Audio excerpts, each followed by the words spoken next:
ጤና ይስጥልኝ እንደምንውላችኋል ውድ ተመልካቾቻችን ከአባይ ቴሌቪዥን የሚተላለፍላችሁ የለተረቡ ሚያዝያ 28 ቀን 2018 ዓ.ም ዜና ላፍታ የመረጃ ሰዓታችን ተጀምሯል። በትግራይ ክልል ለሚደርሰው ጥፋት ሁሉ ተጠያቂ ጦርነት እየጠራ ያለው ቡድን ነው ሲል ስምረት ፓርቲ ማሳሰቡን፣ በሚጠበቀው መጠን ተልዕኳችንን መወጣት ብንችል ኖሮ በዓለማችን የተፈጠረው መለያየትና ግጭት አይኖርም ነበር ሲሉ ብፁዕ ቅዱስ አቡነ ማትያስ መናገራቸውን የኢትዮጵያ ሀገራዊ ምክክር ኮሚሽን 200 ከሚሆኑ በአማራ ክልል በትጥቅ ትግል ላይ ቆይተው ከተመለሱ አካላት ጋር እየተወያየ መሆኑን ማስታወቁን ጨምሮ ሌሎች መረጃዎችን ይዘንላችሁ ቀርበናል። መረጃውን እየመራሁ ደግሞ ቴዎድሮስ አይቸው ከእናንተ ጋር ቆይታ አደርጋለሁ። አብራችሁን ቆዩ። በትግራይ ክልል ለሚደርሰው ጥፋት ሁሉ ተጠያቂ ጦርነት እየጠራ ያለው ቡድን ነው ሲል ስምረት ፓርቲ አሳሰበም።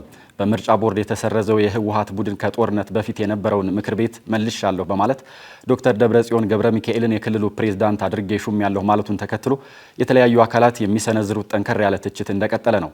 አሁን ደግሞ የስምረት ፓርቲ የሚዲያና ኮሚኒኬሽን አስተባባሪ አቶ ብርሃነ ገብረ ኢየሱስ በሰጡት አስተያየት ወደ ትግራይ ጦርነትን የሚጠሩት የህወሓት ቡድን አካላት እጆቻችን እንደ ቀድሞው በመላምት በመስዋዕትነት ይድናሉ ብለው እንዳያስቡ ሲሉም ገልጸዋል።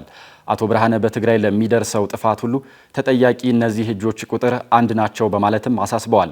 የስምረት ፓርቲ ማዕከላዊ ኮሚቴ አባል አቶ ተአማር አዶም በበኩላቸው ዶክተር ደብረጽዮንን ፕሬዝዳንት አድርገው ሹመዋል። ይህ ቀድሞ እንደሚሆን እናውቅ ነበር ብለዋል። አቶ ጣዕመ በ2013 ዓ.ም ከተመረጡት የክልል ምክር ቤት አባላት በእርግጠኝነት መናገር የሚቻለው 35 በመቶ የሚሆኑት አልተሰበሰቡም ያሉ ሲሆን ምክንያቱም የምክር ቤት አባላት ሆነው የስምረት የወልዶ ፓርቲ አባላት የሆኑ አሉ፣ የማንም አባላት ያልሆኑ አዲስ አበባና ትግራይም ሆነው ያልገቡ አሉ በማለት ተናግረዋል። በየቀበሌው ሰው እንዲተካ አድርገው ነው ስብሰባ ውስጥ ያስገቡት፣ በራሳቸው ሚዲያ ብቻ እንዲቀረጽ ነው ያደረጉት ሲሉም ገልጸዋል። እንደ ስምረት ፓርቲም ይህንን የፕሪቶሪያ ስምምነት የሚጥስና ወደ ጦርነት የሚመልስ መንገድ አንቀበልም ብሏል። ጊዜያዊ አስተዳደሩን ፕሪቶሪያውን አፍርሶ የሚደረግ የፕሬዝዳንት ሹመት ሌላ ጦርነት ማወጅ ነው ሲልም ገልጿል። ምንም ሌላ ነገር የለውም ሲልም አክሏል። የስምረት ፓርቲ ሊቀመንበርን አቶ ጌታቸው ረዳን ጨምሮ የስምረት ፓርቲ አመራሮችና በትግራይ የሚንቀሳቀሱ የፖለቲካ ፓርቲ አመራሮች ይህንን የህወሓት ቡድንን ውሳኔና እንቅስቃሴ እየተቃወሙም ይገኛሉ። በሚጠበቀው መጠን ተልዕኳችንን መወጣት ብንችል ኑሮ በዓለማችን የተፈጠረው መለያየትና ግጭት አይኖርም ነበር ሲሉ ብፁዕ ቅዱስ አቡነ ማትያስ ተናገሩ።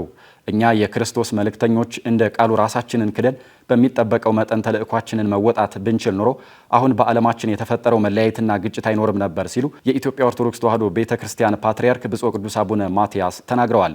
ብፁዕ ቅዱስ አቡነ ማትያስ ከበዓለ ትንሣኤ በኋላ በ25ኛው ቀን የሚካሄደውን ዓመታዊ የርክበ ካህናት የቅዱስ ሲኖዶስ ምልአተ ጉባኤን አስመልክተው ዛሬ ሚያዝያ 28 ቀን 2018 ዓ.ም መልእክት አስተላልፈዋል። ቅዱስነታቸው በመልእክታቸው የእግዚአብሔር ልጅም የሰው ልጅም የሆነው ኢየሱስ ክርስቶስ በዚህ ዓለም በሰውነቱ ሲገለጽ ግልጽ የሆነ ዓላማና ግብ እንደነበረው ቅዱስ መጽሐፍ ይነግረናል።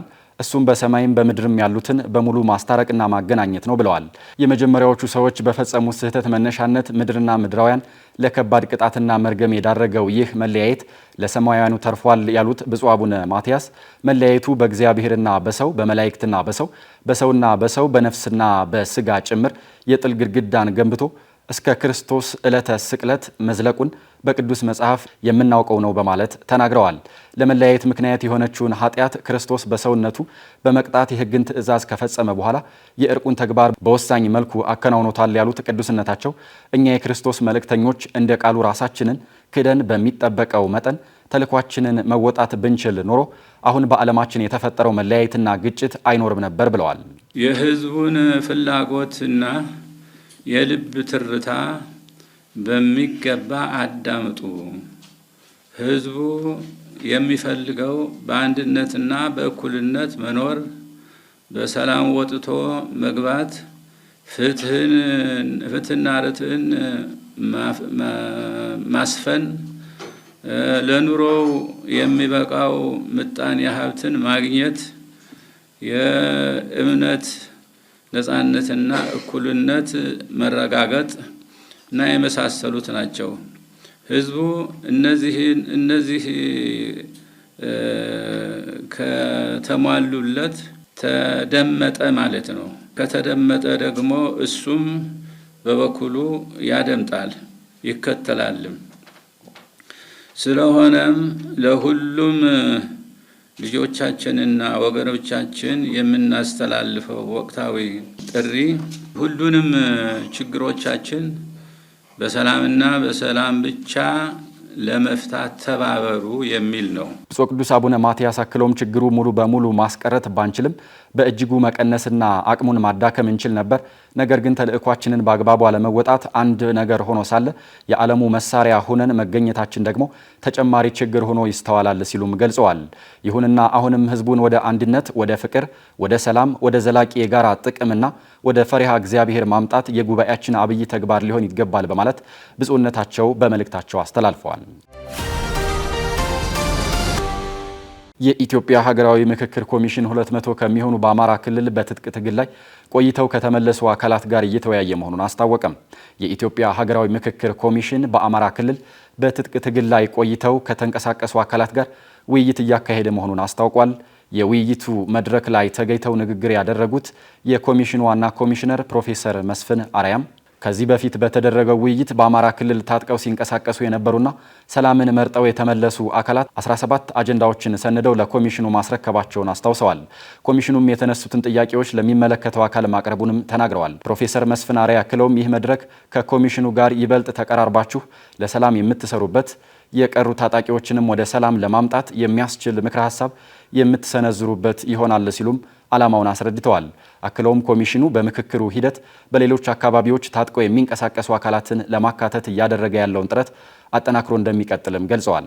የተሳታፊዎች ተወካዮች ባደረጉት ንግግር ጥያቄዎቻቸውን በኃይል ለማስመለስ ሲንቀሳቀሱ መቆየታቸውን አስታውሰው ለሰላም መስራት እንደሚሻልም አስረድተዋል። ምክክር የሀሳብ ልዩነቶችን የመፍታት ብቻ መንገድ መሆኑን እንደሚያምኑም ገልጸዋል። ለተከታታይ 3 ቀናት በሚቆየው በዚህ ውይይት 200 የሚደርሱ በአማራ ክልል በትጥቅ ትግል ላይ የቆዩና አሁን ላይ ሰላምን መርጠው የተመለሱ ወገኖች እየተሳተፉ እንደሚገኙም ኮሚሽኑ ገልጿል። ትራምፕ ኢራን መሸነፏን አምና እጇን መስጠት አለባት ቢሉም የውጭ ጉዳይ ሚኒስትሩ ግን አሜሪካ ኢራን ላይ የከፈተችው የማጥቃት ዘመቻ አብቅቷል አሉ። ትራምፕ ኢራን መሸነፏን አምና እጇን መስጣት ነበረባት፣ ግን ያንን ለማድረግ የቴህራን ባለስልጣናት ትምክህተኝነት ይዟቸዋል በማለት ተናግረዋል። ሀገራቸው ዓላማዎቿን በማሳካቷ ኢራን ላይ የከፈተችው የማጥቃት ዘመቻ አብቅቷል ብለዋል። ይህ በእንዲህ እያለ የኢራን የውጭ ጉዳይ ሚኒስትር ከቻይናው አቻቸው ጋር በቤጂንግ ተገናኝተው ተወያይተዋል። ዝርዝሩን ዘሩፋይል ሀብታሙ እንደሚከተለው ያቀርበዋል። አብራችሁን ቆዩ። ትራምፕ ኢራን መሸነፏን አምና እጇን መስጠት አለባት ቢሉም የውጭ ጉዳይ ሚኒስትሩ ግን አሜሪካ ኢራን ላይ የከፈተችው የማጥቃት ዘመቻ አብቅቷል አሉ። የአሜሪካው ፕሬዝዳንት ዶናልድ ትራምፕ የኢራን ጦር አቅምን አጣጥለው ቴህራን መሸነፏን አምና እጇን መስጠት ነበረባት፣ ግን ያንን ለማድረግ የቴህራን ባለስልጣናት ትምክህት ይዟቸዋል በማለትም ተናግረዋል። ትራምፕ ለጋዜጠኞች ሲናገሩ የኢራን ጦር ደካማ መሆኑንና የመጫወቻ ጠመንጃዎች ይጠቀማሉ ሲሉም ተሳልቀዋል። ኢራን በአደባባይ የምትለው ሌላ ቢሆንም በሚስጥር ግን ከስምምነት መድረስ ትፈልጋለች ሲሉም ጠቁመዋል። ጨዋታ ይጫወታሉ፣ ነገር ግን አንድ ነገር ልንገራችሁ፣ ከስምምነት ላይ መድረስ ይፈልጋሉ። ጦሩ ሙሉ በሙሉ ከወደመበት ማን የማይፈልጋለም ብለዋል። ትራምፕ ኢራን ምንም አማራጭ የላትም በማለት የቴህራን ባለስልጣናት ከአሜሪካ ጋር ሲነጋገሩና ቴሌቪዥን ላይ ሲቀርቡ የተለያየ ነገር ይናገራሉ ሲሉም ተችተዋል። ምንም አማራጭ የላትም፣ ኖሯትም አያውቁም በማለት የኢራን ጦር መሸነፉን ዳግምም ተናግረዋል። የኢራን ጦር ባህር ኃይል፣ አየር ኃይል ሙሉ በሙሉ መውደማቸውን የተናገሩት ፕሬዝዳንቱ የኒውክሌር ጦር መሳሪያ እንዲኖራቸው አንፈቅደም ሲሉም አስተያየታቸውን ሰጥተዋል። አሜሪካ ኢራንን ክፉኛ ደቁሳታለች ያሉት ትራምፕ በጠመንጃ ብቻ ጥቂት ጀልባዎችን መቀነስ ችለናልም ብለዋል። ፕሬዝዳንቱ በሰጡት መግለጫ ኢራን በጦርነቱ መጀመሪያ ወቅት 159 መርከቦች እንደነበሯት ገልጸው ያሏቸው እያንዳንዱ መርከብ ከባህር ወለል በታች ነው የሚገኙት ሲሉም ተናግረዋል። በባህር ኃይላቸው ምንም አይነት መርከብ የላቸውም ብለው ከዚያ ይልቅ 8 ትንንሽ ጀልባዎች ነበሩ፣ እነሱም ወድመዋል ብለዋል። የአሜሪካ ውጭ ጉዳይ ሚኒስትር ማርክ ሮቢዮ ግን በትላንትናው ዕለት በዋይት ሀውስ በሰጡት መግለጫ ዩናይትድ ስቴትስ ዓላማቸውን በማሳካቷ በኢራን ላይ የጀመረችው ወታደራዊ ዘመቻ መጠናቀቁን ገልጸዋል። የውጭ ጉዳይ ሚኒስትሩ ኦፕሬሽን ኤፒክ ፊውር ተጠናቋል፣ የዘመቻውን ዓላማዎቻችንን አሳክተናል፣ የሰላም መንገድን እንመርጣለን፣ ፕሬዝዳንቱ ከስምምነት ላይ መድረስ ይፈልጋሉ ሲሉም ተናግረዋል። ሮቢዮ አሜሪካ ሰኞ ዕለት አዲስ የጀመረችው የዘመቻ ዓላማ የሆርሙዝ ወሽመጥን ማስከፈት መሆኑንም አስታውቀዋል።